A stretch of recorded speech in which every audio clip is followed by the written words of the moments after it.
सबसे दुर्लभ वस्तु है मनुष्य का जीवन।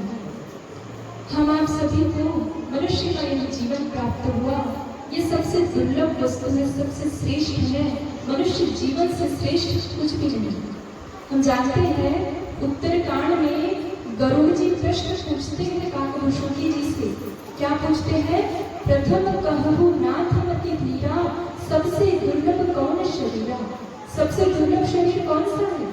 तो काकभूषुंडी जी उत्तर देते हैं, बड़े भाग्य मानुष तन पावा, सुर दुर्लभ सत ग्रंथ ही गावा, नर तन समनय कौ नहीं देहि, जीव चराचर जाचर जेहि।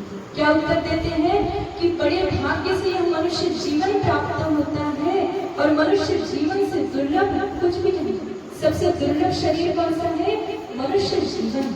और भाइयों बहनों, हम सभी का सौभाग्य कि यह मनुष्य जीवन हम सभी को प्राप्त हुआ। इतना अनमोल, इतना अमूल्य, इतना बेशकीमती जीवन भगवान ने हमें दिया, तो कुछ लक्ष्य लेकर के भेजा होगा। भगवान ने हम सभी को लक्ष्य दिया कि हमारी यह आत्मा इस शरीर में रहते हुए परमात्मा को प्राप्त करे। ये जीवन का लक्ष्य था। क्या जीवन का लक्ष्य था? परमात्मा की प्राप्ति। जीवन का लक्ष्य था आत्मज्ञान। लेकिन आज हम इस जीवन को तो हमने पा लिया, लेकिन इस जीवन के लक्ष्य को भूल गए।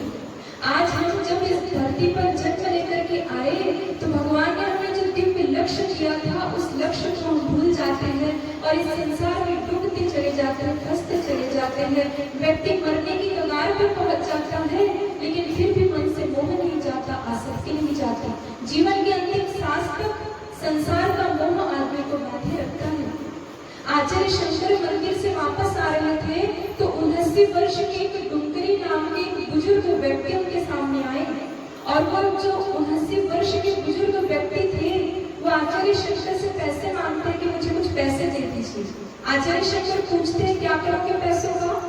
तो वे व्यक्ति, बुजुर्ग व्यक्ति जो थे, वे कहते हैं कि यही पास के किसी गाँव में नर्तकियां आई है जो सुंदर सुंदर नृत्य करती है, तो मैं आपसे पैसे लेकर उनकी टिकट खरीदूंगा और वहां जाकर के उनका नृत्य देखूंगा। तो आचार्य शंकर को बड़ा दुख होता है, बड़ा कष्ट होता है कि यह व्यक्ति मरने की कगार पर पहुंच गया, लेकिन इसके मन से मोह नहीं जाता, आसक्ति नहीं जाती, मन संसार में डूबा हुआ है। तो आचार्य शंकर एक श्लोक कहते हैं। क्या कहते हैं आचार्य शंकर? दिनमपि रजनी सायं प्रातः शिशिर बसंतो पुनरायाता। अर्थात दिन आता है, रात आती है, शिशिर ऋतु आती है, बसंत ऋतु आती है, काल क्रीडति गच्छति आयु तद बिना मंचम क्या सवाल। अर्थात जो काल है वो खेल खेल में आदमी का जीवन ले लेता है, लेकिन फिर भी आदमी को लगता है कि मैं तो अनंत काल तक जीऊंगा। आगे आचार्य शंकर कहते हैं, अंगम गलितम पलितम मुंडम। ये जो व्यक्ति है बुजुर्ग हो चुका है, इसके अंग गल गए, पलितम मुंडम, बाल झड़ गए। अंगम गलितम पलितम मुंडम दर्शन विहीनम जातम तुंडम। दांत गिर गए, इससे बोले नहीं बन रहा, बोलते नहीं आ रहा। वृद्धियो यात ग्रहितो दंडम, वृद्ध हो चुका है, डंडे का सहारा लेकर के चल रहा है। तद बिन वंचम प्यासा पिंडम, फिर भी इसके मन से आसक्ति नहीं जाती, मन संसार में डूबा हुआ है। भज गोविंदम भज गोविंदम, गोविंदम भज गोविंदम। आगे आचार्य शंकर कहते हैं, पुनरपि जन्मम पुनरपि मरणम पुनरपि जननी जठरे शयनम। इस संसार में व्यक्ति एक बार जन्म लेता है, फिर मृत्यु को प्राप्त करता है और मरने के बाद फिर दूसरी कोख की तलाश में निकल जाता है। पुनरपि जन्मम पुनरपि मरणम पुनरपि जननी जठरे शयनम। ये संसारे बहु दुस्तारे कृपया पारे पाहि मुरारे। क्या कहते हैं आचार्य शंकर? बोले जो संसार है ये बेर की झाड़ी के समान है। बेर की झाड़ी में यदि व्यक्ति की धोती फंस जाती है तो क्या होता है, सभी को पता है, धोती फट जाएगी, लेकिन बेर की झाड़ी उस धोती को छोड़ती नहीं है। ठीक इसी प्रकार जब व्यक्ति का मन इस संसार में डूब जाता है तो इस संसार से छूटता नहीं है। कभी मोह में डूब जाता है, कभी अहंकार में डूब जाता है, कभी आसक्ति में डूब जाता है और हम जीवन इसी में समाप्त कर देते हैं। जो लक्ष्य लेकर के आए थे उस लक्ष्य को भूल जाते हैं। मरते दम तक व्यक्ति का मोह समाप्त नहीं होता। भगवान ने हमें लक्ष्य दिया था इस धरती पर जाकर परमात्मा की प्राप्ति करना, आत्मज्ञान को प्राप्त करना, मोक्ष को प्राप्त करना। लेकिन आज वर्तमान समय में मनुष्य के जीवन का क्या लक्ष्य है? धन प्राप्त करना, पैसा कमाना। आज मनुष्य इसी में डूबा हुआ है।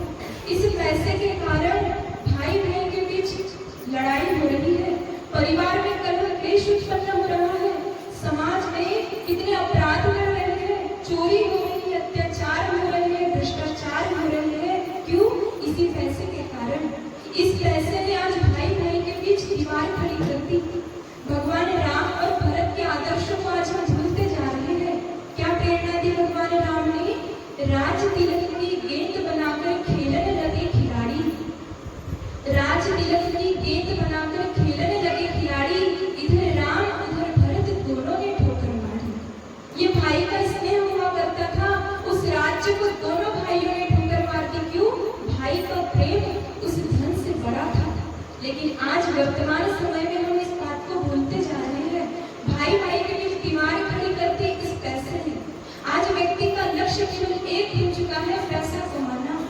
इस पैसे ने आदमी की भूख छीन ली, चैन छीन लिया, नींद छीन ली, सब कुछ छीन लिया। एक सेठ जी ने अपने जीवन भर बहुत अधिक पैसा कमाया, बहुत बड़े बिजनेसमैन थे, बहुत अधिक पैसा उन्होंने जीवन भर कमाया।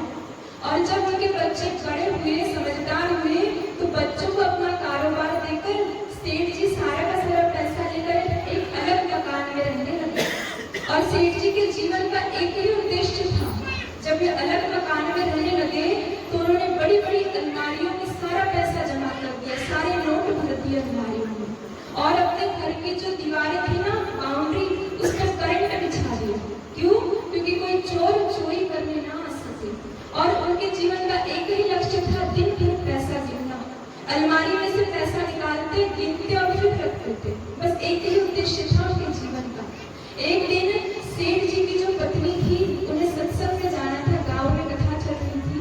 तो सेठ जी की पत्नी ने अपना काम समाप्त किया और भोजन के लिए थाली परोसी, और सेठ जी को आवाज देने लगी कि आइए भोजन कर लीजिए। उस समय सेठ जी नोट गिनने में व्यस्त थे, तो पत्नी की आवाज सुन नहीं पाते हैं। पत्नी दोबारा आवाज लगाती है कि आइए भोजन कर लीजिए, लेकिन सेठ जी पैसे गिनने में इतने व्यस्त थे कि पत्नी की आवाज को सुन नहीं पाते। तो पत्नी बड़ी संकट में आ जाती है कि मुझे सत्संग में जाना है और पति को भोजन कराए बिना मैं भोजन भी नहीं कर सकती, अब मैं क्या करूं?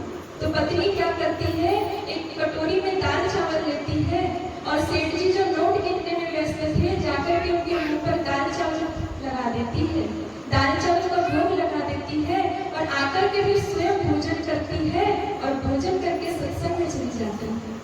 अब जब सेठ जी का मन तृप्त हो गया नोट गिनकर, पूरा मन प्रसन्न हो गया, तो सेठ जी ने सारे के सारे रुपये लिए, अलमारी में रखे, ताले पे ताला, ऐसे 2-3 ताले लगाए, और सेठ जी कहते हैं कि अब मैं भोजन कर लेता हूँ। और जैसे ही सेठ जी वॉश बेसिन के सामने हाथ धुलने के लिए गए और आईने में अपने आप को देखा, तो क्या देखते हैं कि मुंह पर दाल चावल लगा। सेठ जी सोचते हैं मैं भी कितना मूर्ख हूँ, मैं भोजन कर चुका हूँ लेकिन मुझे याद ही नहीं कि मैंने भोजन कर लिया। और सेठ जी क्या करते हैं, फिर से अलमारी खोलते हैं, ताला खोलते हैं, नोट निकालते हैं और उनको गिनने में व्यस्त हो जाते हैं। भाइयों बहनों, इस पैसे ने आज व्यक्ति की भूख छीन ली, प्यास छीन ली, नींद छीन ली। आज व्यक्ति के जीवन का एक ही लक्ष्य है, परमात्मा, क्या धन की प्राप्ति। बस धन हम कमा ले, बस जीवन का उद्देश्य पूर्ण हो गया। मुट्ठी बांध के आया जब में हाथ पसारे जाना है, इसी तरह पर सब धरा रह जाना है। इस बात को हम भूल जाते हैं। भगवान ने जो दिव्य लक्ष्य हमें दिया, आज हम उसे भूलते चले गए। भगवान ने हमें लक्ष्य दिया परमात्मा की प्राप्ति। जीवन का एक ही लक्ष्य है, भगवान की प्राप्ति।